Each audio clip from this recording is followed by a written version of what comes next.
I really enjoy using this questioning across lesson phases in my classroom this year.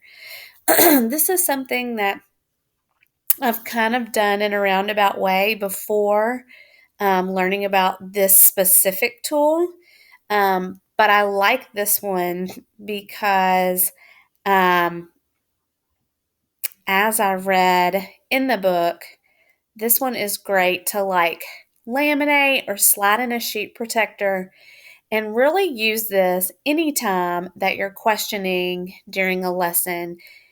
Um, and it really helps with that productive struggle that I feel like that has been present pretty much all year in my classroom, at least. I don't feel like productive struggle is anything new. As I talked to my colleagues and interviewed my peers throughout this assignment, it seemed that all of them were dealing with the issue of, or the struggle to get students to really want to persevere in the classroom.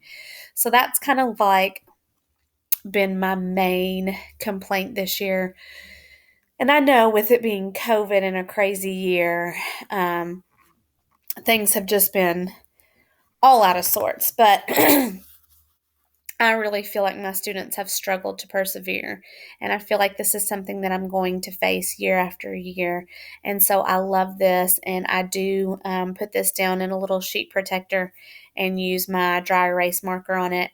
I use it when I have used it when I'm teaching lessons, but I also use it when I'm sitting down one with students or in centers to help kind of guide my questioning.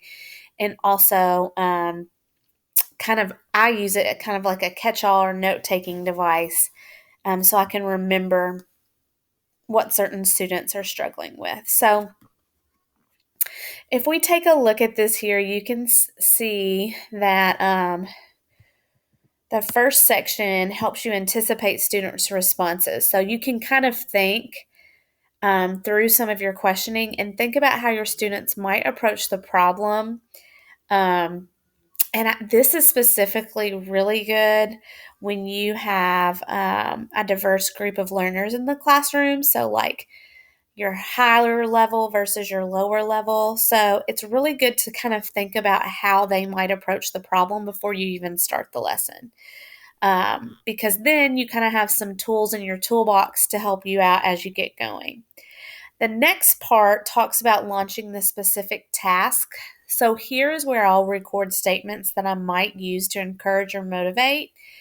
Um, and all too often, I know recently, at least for me with state testing coming up, I'm often telling them, like, I'm teaching you this so that you'll be ready for the test and things like that. But this part really talks about not telling students that, um, and really just focusing on statements that you can give them to encourage and motivate them. Um, it also talks about not telling them they need it for their future, which I do a lot too. Like I'll say, this skill is important because you're going to use it in the real world. So this part's probably the hardest part for me is just launching the task and figuring out what else will motivate this and encourage the student. Um, I know over spring break, um, when the students came back from spring break, I had a board up and I had them post all the different ways that they used math on spring break. And it was really interesting um, to see their responses and use that as a math talk. And so I kind of think of that like it kind of encourages them to participate. Down here, this next portion is when you're actually monitoring the task and circling and highlighting questions that you might use. So I like to do this often in the classroom. Um, I will ask them to put the problem in their own words. I might also ask them what kind of operation they think I'm going to use. What is the question asking me to do? Okay. And what tools are they going to need? But my biggest thing I like to ask is, what's it asking? What's the problem asking you? And what operations do you think you're going to have to use? Because when you ask them that, then they're forced to kind of dive into that math talk with you and use math language. I love this part where it talks about if the student is stuck. So, can you think of other problems that you've done in the past like this? I always, with my students, when I use this, and especially recently with like fractions and decimals that we've been learning, I challenge them to think back um, to previous lessons where we used a similar situation, or we might have used a tape diagram differently, or an area model differently, or like with decimals, we used place value charts differently in the beginning of the year. So when they get stuck, I like to refer them back to a familiar situation. And then when they start to implement their strategies, talk about what they've done so far, why they chose that way. So that's the other thing that's really important is I think once they identify what the question's asking and the operations they're going to use, I think it's important to talk about why they chose that operation or method. And then we talk about patterns a lot too, especially with our Eureka math when we do sprints. I'm always having the students look for patterns and talk to me about patterns. Early finishers is kind of like one of the last portions of this. Challenge your students if they finish. Is there another way they could have solved it? Okay, I have students who really rush through things and then they just want to sit there and stare off into space. So I like to use this part of it to challenge them. How could you have solved it in a different way? Give me some different ways.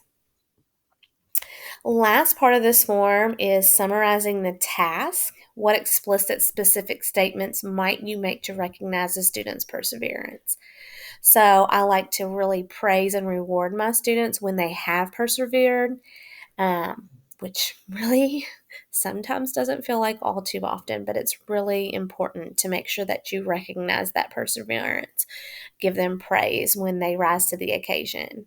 Um, I love this tool in conjunction um, with several different ones, but specifically, I love this one in conjunction with Tool 5.8 that you'll find on page 116 in our book.